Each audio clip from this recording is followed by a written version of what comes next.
A warm welcome to episode 12 of Touchdown Online. Felix, Sam and Keith to take you through your sports. And gentlemen, today we are doing the NBA. The fixtures were released and opening night. We know which games are on. And of course, Formula One, Fernando Alonso saying he's quitting the sport at the end of the season. But let's start off with NBA, Sam, and some of the interesting games on opening night. Oklahoma City at Golden State Warriors.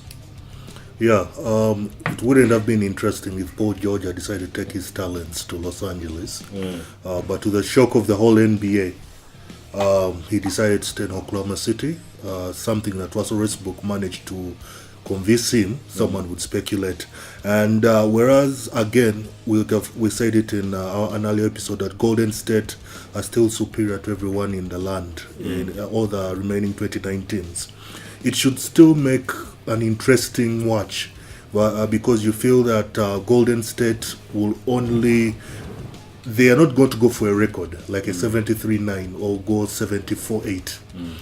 It's about winning another championship. So they'll just take it easy like they did last season. Exactly, meaning they will lose some games. Enough games. But I have a feeling this is unlikely to be one of those games because it's coming very early in the season. And I don't know if OKC has enough in them to beat these guys. As a matter of fact, there's a trend in the NBA that whenever a champion on opening night receives his ring, because of the jubilation and the celebration, their head is not in the game.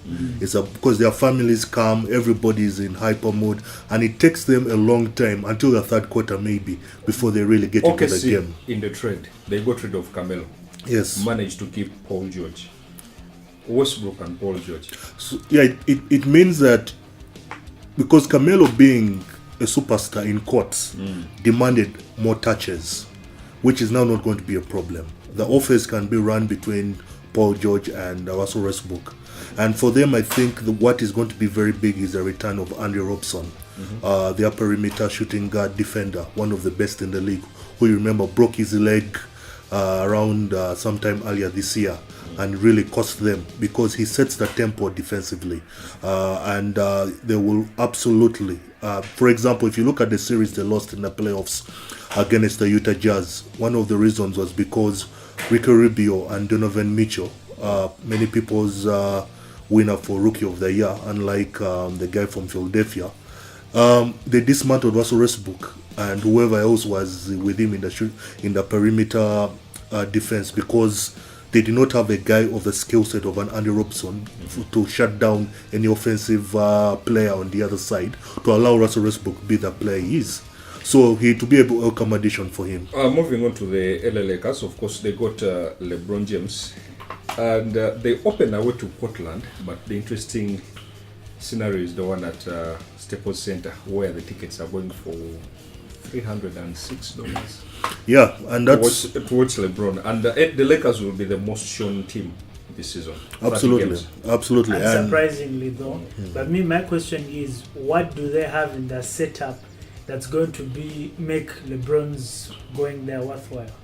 No, because LeBron is the best player on the planet. He is the biggest American athlete. Yeah, outside of the financial, we're talking about in the game itself. Yes, I think he brings. No, that is the reason. What do they have that's going to help him achieve something this year?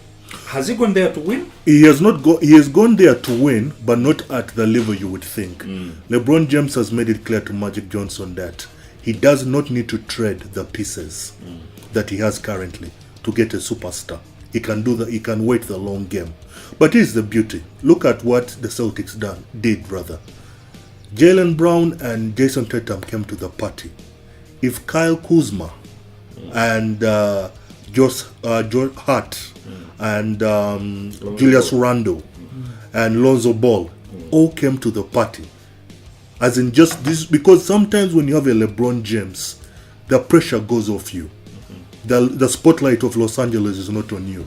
So most of these kids will just play within their game and let their game grow. You just need an inspiration. And those kids have they have the skill set to thrive. Kyle Kuzma can be as good as a Jason Tatum for me. Okay, looking at the Christmas games for the NBA, one of them is Sixers and Celtics.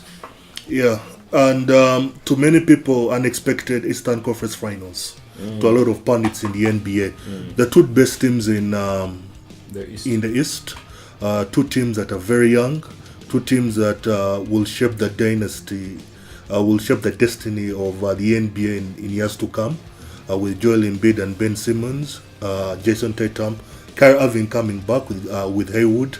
So yes, a lot of we might see the first glimpse of a potential Eastern Conference Finals, and one everyone will be looking forward to. Okay, the other game is Rockets and Thunder, but probably the biggest of them all, LeBron facing the Warriors for the first time this is on Christmas. Yeah, the Christmas always gives us an interest. It could be a no. I mean, it might not even be. It may not live up to the hype. It might not, honestly, but you never know. Maybe it will depend on the form going into Christmas. Yes, of both teams. But you never know. A lot of people speculating that they think Lakers can do 50 games. From the 30. No, I think they can do 50 still games. Something. And that's, for me, that's why I was saying earlier that to achieve something, that would be achieving something for LeBron if you can get them to 50 games. Okay, gentlemen, Formula One. Fernando Alonso, I'm sure probably fed up with what's happening with McLaren, deciding to throw in the towel. Will be quitting at the end of the season. Yeah, but it was and unfortunately with the Belgian Grand Prix coming up, it's his comments that have made the headlines rather than the rest, and mostly because of his criticism of the sport in the last 6 or 7 years. He has stated that he feels that the sport is too predictable. Before each race you can predict who are going to be in the top 10. He believes that the sport is no longer competitive. This is not the sport he fell in love with when he came into Formula One. And he feels that as much as it's down also to the car as well. Yes, mostly the car itself. And I think for Formula One it's a very unfortunate timing from one of the great drivers of Formula One, because the idea would be for him, he can't he's clearly annoyed. He has not been able to get a good car or race in a very good car for a very long time.